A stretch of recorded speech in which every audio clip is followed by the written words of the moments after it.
بسم اللہ الرحمن الرحیم۔ 1 منٹ کا مدرسہ، سبق نمبر 22۔ نحمدہ و نصلی علی رسولہ الکریم۔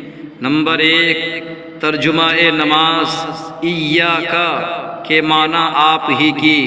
نمبر 2، ایک سنت، کل رکوع کی یہ سنتیں بیان ہوئی۔ نمبر 1، رکوع میں مردوں کو دونوں ہاتھوں سے گھٹنوں کو پکڑنا۔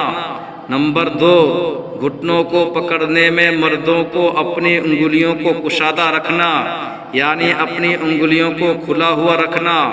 اور آج کا سبق سنت نمبر 3، رکوع میں پنڈلیوں کو سیدھا رکھنا۔ نمبر 3، ایک کبیرہ گناہ، بڑے بڑے گناہ جن پر سخت عذاب کی وعیدیں آئی ہیں، ان میں سے ایک بڑا گناہ ہے کسی جاندار کی تصویر بنانا۔ نمبر 4، گناہ کے نقصانات۔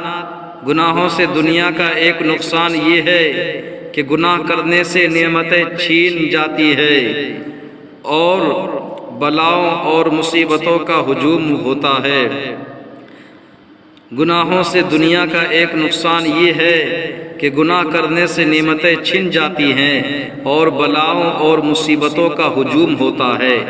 بعض گناہ گار جو بڑے عیش و عشرت میں نظر آتے ہیں، توبہ تو یہ اللہ تعالیٰ کی طرف سے ڈھیل ہے، اور ایسا شخص اور بھی زیادہ خطرے میں ہے، کیونکہ جب یہ پکڑ میں آئیں گے تو دنیا یا آخرت میں اکٹھی سزا دی جائے گی۔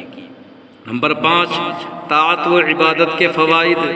ایمان کی برکت سے تھوڑے کھانے میں آسودگی ہو جاتی ہے۔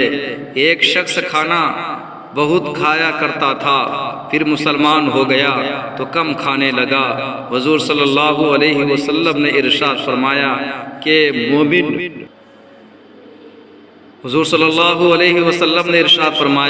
کہ مومن ایک آنت میں کھاتا ہے اور کافر 7 آنت میں۔